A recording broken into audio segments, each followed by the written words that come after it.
आज story box में एक मजेदार कहानी चौधरी मोहम्मद अली रुदौलवी साहब की लिखी।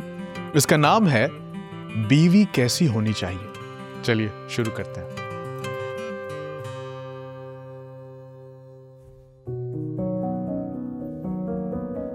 देखिए, हाल ही में मुझसे एक बहुत अजीब सवाल किया गया। किसी ने पूछा कि चौधरी साहब ये बताइए कि बीवी कैसी होनी चाहिए। बताइए साहब, ये कोई सवाल है? अरे भाई, बीवी बुरी होती है क्या? नहीं, मतलब मुझे कोई बुरी बीवी दिखा दे तो मैं सवाल का जवाब भी दूं। देखिए, मेरे ख्याल से बीवी जो है वो खुदा की एक नेमत है और उसकी वजह से घर में रोशनी सी फैली रहती है। हाँ, हालांकि मतलब ठीक है, चिराग के नीचे जरा सा अंधेरा होता है, लेकिन अगर कोई नादान मर्द जरा से अंधेरे से घबरा कर चिराग की शिकायत करने लगे तो भाई ये तो मुनासिब नहीं है। अच्छा, मैं इसका भी दावेदार हूं कि मैंने आज तक कोई कम खूबसूरत औरत नहीं देखी। भाई मैं भी आंखें रखता हूं, होती तो मैं ना देखता दुनिया में।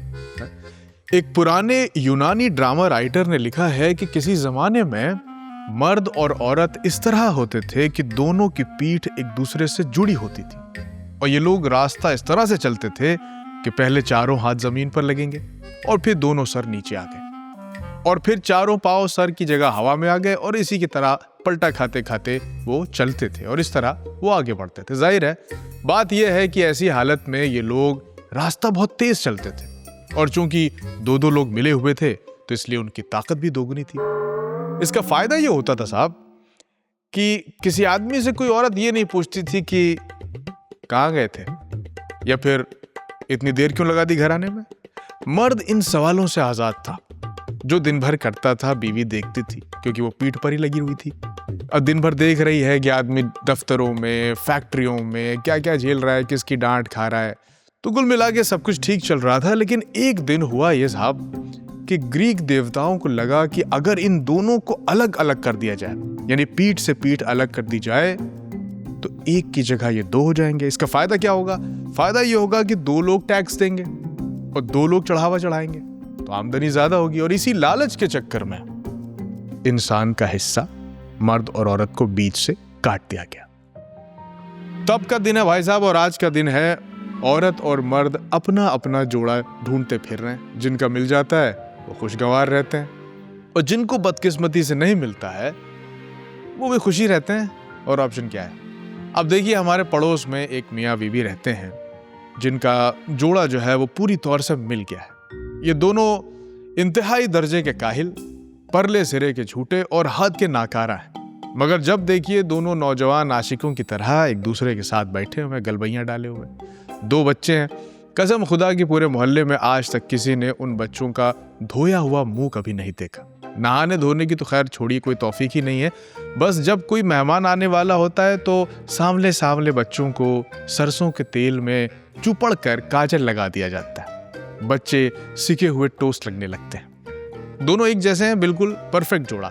जैसे एक दिन मैंने इनसे भाई साहब से कहा कि एक बात बताइए, आपकी जो बीवी है वो आपको बहुत चाहती है, इतने साल हो गए, क्या है इसका राज?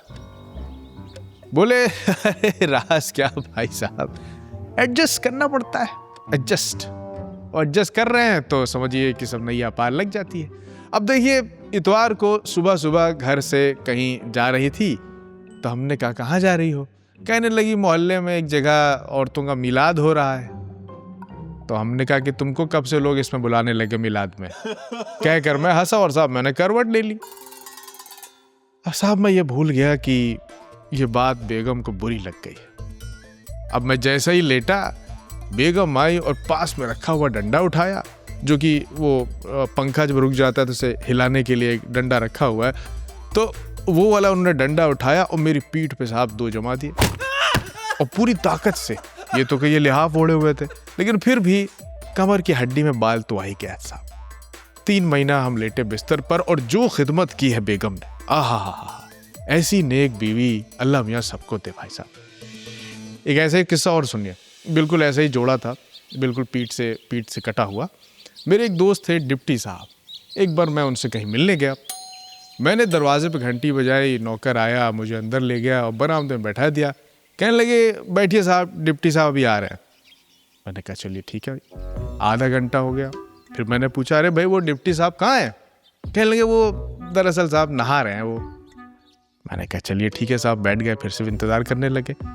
काफी देर फिर से जब हो गई तो मैंने पूछा कि अरे भाई क्या अभी तक गुसल खाने में ही है? अब मैं अपनी कुछ सरकारी फाइल्स लेके गया था, उसको निपटाना जरूरी था, ये आके नहीं दे रहे। काफी देर हो गई तो मुझे बड़ा गुस्सा आया। मैं अपनी जगह से उठा साहब और मैंने जो सोफे के बगल में जो दरवाजे पे पर्दा लटका हुआ था उसको हटा के अंदर झांका। तो साहब मैंने देखा कि डिप्टी साहब जो थे अंदर मेज के पास जो कुर्सी पड़ी थी उस पर बैठे हुए हैं, कमीज पहने हुए हैं, पतलून नदारत है और अंदरूनी वाली नेकर पहने हुए कुर्सी पर पे पैर रखे हुए बैठे हैं। मुझे बड़ा अजीब लगा कि ये क्या चक्कर है भाई साहब। मैं जरा सा खांस दिया एहतरामन, मैंने कहा उनकी नजर गई तो फौरन खड़े हो गए, बोले अरे आइए आइए आइए, अरे बड़ी माजरत चाहते हैं आपको भाई, इंतजार कराया। वो नेकर पहने बोले, वहां से खड़े होकर उन्होंने मेरी तरफ हाथ बढ़ाया। मैंने हाथ तो पकड़ लिया लेकिन फिर मैंने ऐसे इशारा करते हुए कहा कि भाई साहब ये क्या है? बोले अरे साहब वो अब क्या है कि वो सब घरेलू मसले हैं, आप जिद पर आ जाती कभी कभी तो फिर बड़ा मुश्किल हो जाता है मनाना। अब कल शादी की सालगिरह थी, भूल गए, तो आज मेरे लिए ये सज़ा मुकर्रर कर दी है कि भाई आज पतलून ही नहीं मिलेगी, बताइए। तो ये सब चलता रहता है। मैंने कहा कि जी वो तो नज़र आ रहा है, मगर तो फिर जोर का कहा लगाया। कहने लगे बस भाई बीवी में और शौहर में ऐसी चुहलबाजियाँ ना हो तो फिर रिश्ता किस काम का है भाई, है? और यही तो एक अच्छे रिश्ते की जो है इसकी पहचान है, हैं? मैंने एक नज़र उनकी टांगों पर डाली, बेचारे ठंड में कांप रहे थे लेकिन फिर भी अपने रिश्ते पे उसकी बुनियाद पे फक्र कर रहे थे। इश्क मोहब्बत में आदमी क्या क्या झेल रहा है, बताइए साहब। देखिए तो लगता है कि जब मर्दों का इतिहास लिखा जाएगा तो उनके हिस्से सब्र का इनाम आएगा कि क्या सब्र किया भाई साहब आपने। उम्मीद है कि जो फल है वो मीठा होगा, वरना वही हाल होगा कि मोहल्ले में एक घर से कुछ तू मैं की आवाज आई तो पड़ोस में रहने वाली एक औरत हमदर्दी के ख्याल से उस घर की तरफ भागी। दरवाजे पे पहुंची तो देखा कि एक मियाँ जी बैग थामे हुए गुस्से में तेजी से बाहर निकल रहे हैं। एक तरफ का गाल सूजा हुआ है, आंखों की लाली जो है वो बावजूद मुंह धोने के अभी तक मिटी नहीं है। समझ तो वो गई लेकिन अनजान बनकर पूछने लगी, अरे बहन ये क्या हुआ? अब आप जवाब सुनिए। ये कह रही है, अरे बहन क्या कहें, समझ में नहीं आता है, खुद ही लड़े खुद ही खफा होकर चले जा रहे हैं, खाना भी नहीं खाया, बताइए टिफिन भी नहीं ले गए, दिल कुड़ता है, अब दिन भर खाली पेट रहेंगे, वो साबुन हो जाएगा। देखा आपने, ये है सही जोड़ा। और वो पड़ोसन गई थी इस फिराक में कि चार बातें सुनाएगी शौहर की, उसकी बुराई करेगी और हम बनेंगे उसके पारसा। लेकिन वहां तो रंग ही दूसरा था भाई साहब। बेचारी फिक्र में घुली जा रही थी कि टिफिन नहीं ले गए, वो अपना समूह लिए वापस लौट आई। तो इससे साबित होता है कि ये शादी बिल्कुल उन्हीं दो जोड़ों की हुई है जो पीठ के पास से किसी जमाने में जुदा किए गए थे ग्रीक इतिहास के तौर पर, माइथोलॉजी के हिसाब से। शौकत थानवी साहब भी फरमाते हैं कि जब से मेरी शादी हुई है मैं एक फिलोसॉफिकल सवाल मेरे जहन में अक्सर आता रहता है, और वो ये है कि शादी करना समझदारी है या बेवकूफ़ी। कि अगर समझदारी है तो फिर बाज़ वक्त अपने आप को बेवकूफ़ सा एहसास क्यों होने लगता है, और अगर ये बेवकूफ़ी है तो ये बेवकूफ़ी जो है वो दुनिया में लोग किए क्यों जा रहे हैं। आप कह सकते हैं कि अगर ये कोई गौर करने की बात थी तो भाई ये तो शादी से पहले गौर किया जाना चाहिए था, है ना। मगर मेरा ख्याल है कि गौर करने का शऊर जो है वो आम तौर पर शादी के बाद ही पैदा होता है, वरना इस दुनिया से शादी की रस्म कब की फना हो चुकी होती। एक किस्सा उन्होंने दर्ज किया है। किस्सा क्या है, घर का एक खाका सा खींच दिया है उन्होंने। लिखते हैं कि भाई शादी के बाद सबसे बड़ी दिक्कत जो है वो ससुराली रिश्तेदारों की होती है, और बीवी के रिश्तेदार बड़े अलग अलग किस्म के होते हैं। कुछ ऐसे होते हैं जिनसे आपका मिलना होता है, कुछ ऐसे होते हैं जिनसे किसी के मरने जीने पे मुलाकात होती है, और कुछ जो अक्सर ही आपके घर आ धमकते हैं। अब आप दफ्तर से थके मांदे घर पहुंचे कि चलिए भाई 2 घड़ी आराम करेंगे, दरवाजा खुला कि घर के अंदर की महफिल जमी हुई है भाई साहब। ससुराली रिश्तेदार तशरीफ लाए दुबई से। पता चलता है कि ससुर साहब के कोई फूफीजाद भाई कहीं से तशरीफ लाए हैं, लिहाजा सहन में कालीन बिछा हुआ है, तख्त पर गांव तकिया लगे हुए हैं, हुक्के पी रहे हैं, पान चबा रहे हैं और पान चबाते हुए एक सिंदबाद जहाजी जैसे नजर आ रहे हैं। बावर्ची खाने में मुर्ग मुसल्लम पक रहा है, खीर बन रही है, फिरनी प्यालों में बांटी जा रही है, घर के तमाम नौकर पुलाव से कुश्ती लड़ रहे हैं। पूछने पर जिनके सामने बीवी साहिबा जो है वो पान पे पान और इलायचियों पे इलायचियां रख रही हैं, मजबूरन उनसे बहुत ही अदब के साथ उनको सलाम करना पड़ता है। आप नहीं जानते वो कौन है, और वो सलाम का जवाब ऐसे देते हैं जैसे कोई कहीं के नवाब हो। सलामत रहो मियाँ, आओ बैठो, बड़ी तबीयत खुश हुई तुम्हें देखकर। यार ये तुम्हारे यहाँ ये नौकरी वोकरी का चक्कर जो है ये बड़ा ख़राब है। सुबह सुबह गायब हो जाते हो और पता चल रहा है कि अब आ रहे हो शाम को। हाँ भाई देखो, हम तो कारोबार करते हैं दुबई में। हाँ? अच्छा आप दुबई से हैं? जी जी जी जी, मेरा तो वहीं का कारोबार है ना। अच्छा क्या कारोबार है? भाई देखिए, नौकरी तो बेकार चीज़ है और कारोबार में हमारा दिल लगा। दुबई में आपकी दुआ से पहले एक चाय का स्टॉल था मेरा, अब तो 2 होटल हो गए हैं और खूब चल रहे हैं, काफ़ी पैसा बना लिया। कहने का मतलब यह है कि बिजनेस जो है वो कुछ और ही चीज़ है भाई साहब।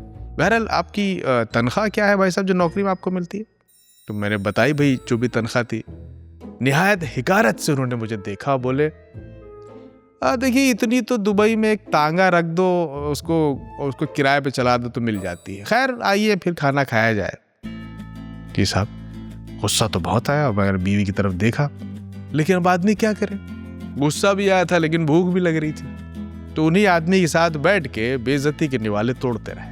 जहर का घूंट पिया, फिर मुर्ग पुलाव खाया, खीर खाई, और इस तरह हमने अपनी शादीशुदा जिंदगी को खुशहाल बनाए रखा। तो भैया जो हजरात समझ गए हैं कि रिश्ते कैसे सुधारे जाते हैं उनको मुबारकबाद।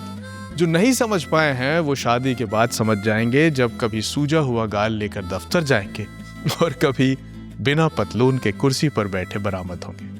थोड़ा कहा है, ज्यादा समझिएगा।